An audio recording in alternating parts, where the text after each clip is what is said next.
옷차림과 신분증을 보면 이 사람이 북한 사람인 걸 확인할 수 있지만 이미 시신이 모두 뼈만 남아있는 상태로 일본 해안에 도착하는 사례가 다수 발견이 되고 있기 때문에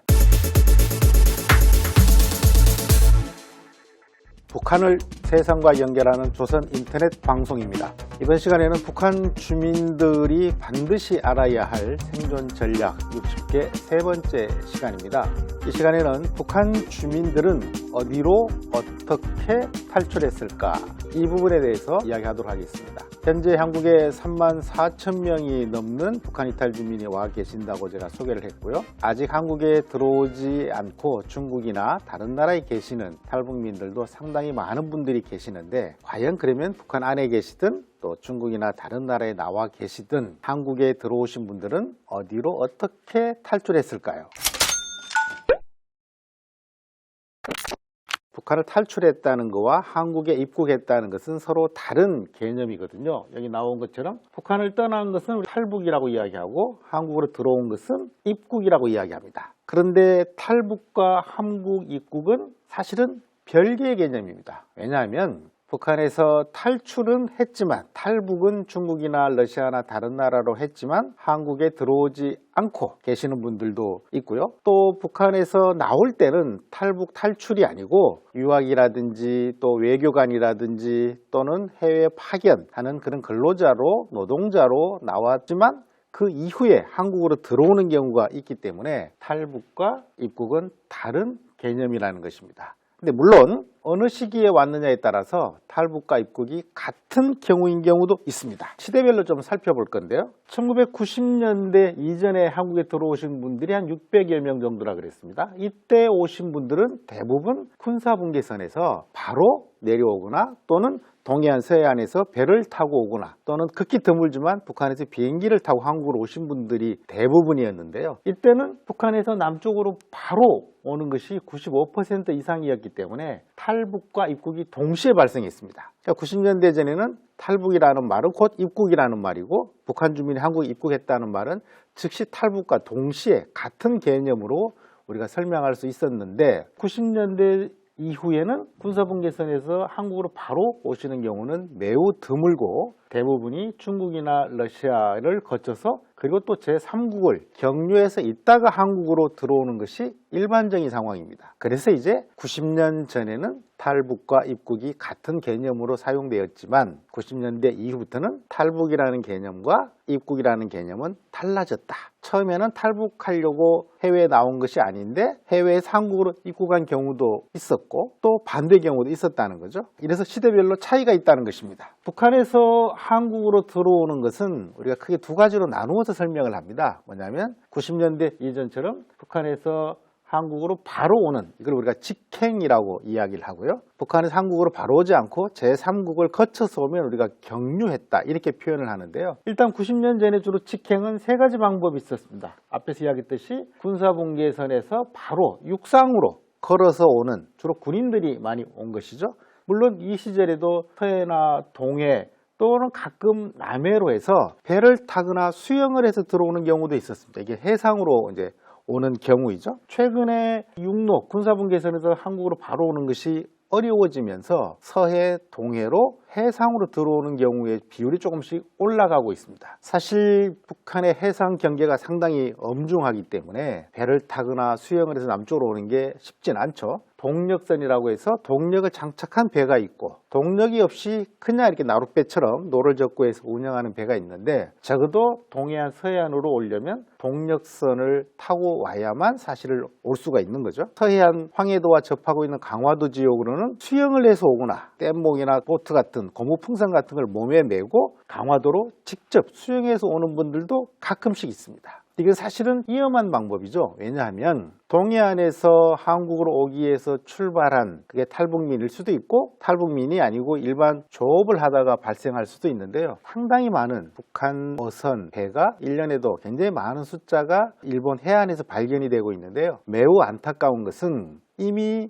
사망한 지 시간이 상당히 많이 지나서 대부분이 백골 상태로 일본 해안에 북한 배가 도착한다는 것입니다. 옷차림과 신분증을 보면 이 사람이 북한 사람인 걸 확인할 수 있지만 이미 시신이 모두 뼈만 남아있는 상태로 일본 해안에 도착하는 사례가 다수 발견이 되고 있기 때문에 이것은 해상으로 탈출하려다가 실패했을 수도 있고요. 또 북한 어부들이 조업을 하러 나왔다가 풍랑을 만나거나 배가 고장이 나거나 그런 것으로 인해서 북한으로 돌아가지 못하고 바다에 떠밀려서 일본 해안으로 도착하는 수가 상당히 발견되는 안타까운 이런 상황들도 있기 때문에 해상으로의 탈북은 육상도 위험하지만 이러한 위험성을 갖고 있다는 것입니다. 또한 90년대 전후에 북한에서 항공기, 전투기를 몰고 한국으로 오신 분들이 있습니다. 이웅평 당시의 대위, 나중에 우리 한국에서 공군에 입대해서 대령으로 전역을 하신 분인데요. 항공기를 몰고 오는 경우도 가끔 있었습니다. 이런 분들이 이제 직행으로 한국으로 오시는 분들이죠. 지금도 가끔씩은 발생하고 있습니다. 그러나 90년대 이후에 직행은 이제 매우 드문 경우가 되었고 대부분은 제3국을 경유해서 오고 있습니다. 경유를 한다는 것은 육상으로 중국으로 넘어가거나 러시아로 넘어가서 중국이나 러시아를 거치고 제3국 한국으로 오신다는 거고요. 해상으로도 동해 서해안에서 바로 남쪽으로 오는 경우도 있지만 드물게는 서해에서 배를 타고 중국으로 갔다가 중국의 배를 얻어 타거나 빌려서 타는 경우가 대부분인데요. 중국으로 갔다가 다시 해상으로 해서 한국으로 들어오는 경우도 있습니다. 또 해외로 나갈 때 북한에서 중국이나 러시아에 고려 항공이 다니기 때문에 비행기를 타고 중국이나 러시아로 갔다가 다시 비행기를 타고 한국으로 오는 경우도 있고요. 나갈 때는 북한에서 중국이나 러시아로 나갈 때는 기차를 타고 갔거나 육상으로 갔더라도 한국으로 들어올 때는 비행기를 타고 오는 경우가 상당히 있습니다. 그래서 90년대 이후는 직행은 매우 드물고 육상, 해상, 공중으로 경유해서 들어오는 경우가 대부분이라는 것이고요. 최근에 이 제3국, 중국, 러시아를 포함해서 다른 나라에서 생활하고 있다가 또는 탈출해서 숨어 있다가 한국으로 들어오는 것이 대부분이다. 이렇게 경로는 직행과 경유 두 가지가 있다는 말씀을 제가 소개해 드렸습니다. 시기별로도 탈북 상황을 조금 더 살펴보면요. 90년대 이전에는 육상으로 군사분계선에서 20, 30대의 현역 군인이 근무서가 있다가 한국으로 오는 것이 대부분이었고 일부는 해외 나와 있던 외교관이나 유학생들이 왔다는 것이었고요. 90년대 초반에는 이제 러시아나 동구 유럽에 나가 있던 북한 유학생과 벌목공 해외 나와 있던 분들이 사회주의 체제가 소련이 붕괴되고 러시아로 넘어가고 동구 유럽의 폴란드, 체코 이란 나라들이 자유민주주의 국가로 전환되는 것을 목격하면서 평양으로 돌아가지 않고 한국으로 들어오시는 것이 대부분이라 그랬습니다. 90년대 이후에 북한이 상당한 기간 동안 해외 유학생을 파견하지 않았거든요. 왜? 한국으로 탈출할 수 있기 때문에. 그래서 그 이후에는 북한 유학생들이 2000년 중반까지 없었기 때문에 이런 분들이 한국으로 들어오는 것도 거의 없어졌죠. 하지만 90년대 중반 이후에 북한의 고난의 행군이 시작되면서 식량을 구하기 위해서 생명을 구하기 위해서 중국으로 탈출했던 분들이 대규모로 발생하고 그분들이 한국으로 들어오는 것이 일반적이었다 그랬습니다. 근데 이제 2000년대가 좀 넘어가면 북한의 고난의 행군이 어느 정도는 해결이 되죠. 물론 여전히 경제적으로 어렵고 식량 부족을 겪고 있지만 90년대 고난의 행군 정도는 아니었던 거죠. 그럼에도 불구하고 2000년대 이후에도 국경의 단속이 심하지만 계속해서 국경 경비대에 뇌물을 주거나 또는 국경을 넘겨주는 브로커 분들의 도움을 받아서 일정 규모로 탈북은 계속되었고 그분들이 중국을 경유해서 한국으로 들어오고 있다는 것입니다. 그러면 북한을 떠나는 분들은 어떤 이유로 떠날까요? 이것은 북한 내부에서 북한 바깥으로 밀어내는 배출 요인이라 그러죠. 또 북한에서 밀어내는 요인만이 아니고 중국이나 한국 주변에 있는 다른 국가들이 일종의 북한에 있는 분들을 바깥으로 나오도록 하는 그런 요인 두 가지가 있는데요. 먼저 북한을 떠나는 분들의 이야기를 저희들이 다 모아보면 고난의 행군 시기에는 경제적인 측면이 가장 강했다라고 설명을 합니다. 저희들이 한국에 도착하시는 34,000명 분들에게 왜 북한을 탈출하셨는지, 왜 한국으로 오게 되었는지 이 탈북 동기를 모두 저희들이 질문을 해서 답을 받아서 분석을 하고 있거든요. 식량이나 경제적 어려움으로 왔다는 분들이 2000년대 90년 후반에 가장 많고요. 또 여성분들이나 이 성분 토대로 인해서 북한에서 차별을 받았다.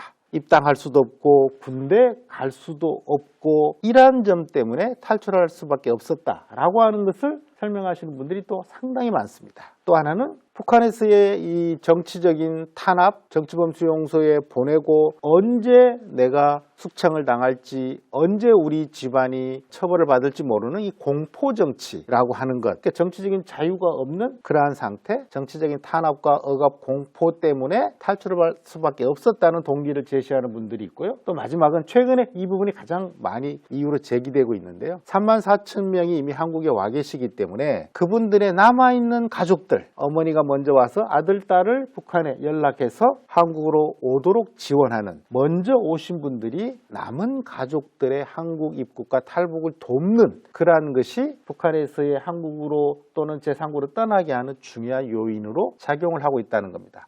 물론 이 외에도 다른 요인들이 있을 수 있지만 북한 내부에서는 이런 이유들이 주로 북한 주민들의 탈북, 탈출을 만드는 원인으로 지금까지 작용을 하고 있습니다. 그러면 대부분의 북한 주민들이 지금 중국으로 탈출을 하거든요. 중국으로 탈출했다가 한국으로 들어오시게 되는데 왜 중국으로 탈출을 할까? 이것은 중국과 북한이 국경을 접하고 있는 가장 지리적인 인접성도 크게 작용하고 있지만 중국이 지금 급속하게 경제 발전을 해서 중국으로 가면 그 누구도 굶거나 아사하는 상황에 처해지진 않거든요. 언제 체포될지 모르고 강제 송환될지 모른다는 신분에 대한 위협은 있지만 북한에서처럼 굶어 죽거나 또 그런 공포의 수준도 차원이 다르기 때문에 중국의 경제 성장이 중국으로 유인하는 요인이 있고요. 중국의 인구 분포도 영향이 있습니다. 주로 동북 삼성 지역에 우리 조선족들이 많이 살고 그 지역으로 우리 북한 주민들이 탈출을 하게 되는데 지금 중국의 경제 성장으로 많은 젊은이들이 대도시, 북경이나 상해나 대도시로 빠져나가고 조선족 분들이 많이 살고 있는 그 지역에는 젊은 남성들은 그럭저럭 있지만 여성분들이 대부분 대도시로 나가서 남녀 비율이 잘 맞지 않습니다. 쉽게 말하면 젊은 여성들이 대도시로 일을 하러 나가면서 농촌 지역이나 이런 지역에